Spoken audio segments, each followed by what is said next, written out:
So my Roomba is making this god-awful noise. I clean it regularly. I change the brushes. I make sure it's charged.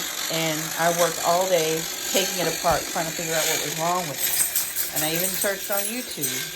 There is nothing that covers this sound. It sounds like something stuck inside of it. Well, I ended up having to contact the iRobot people, and I have to replace the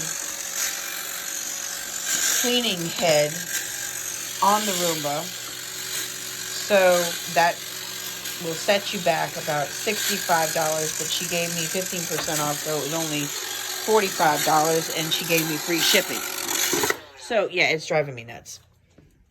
So, if you ever have a Roomba that's making this horrible sound, that's what it is.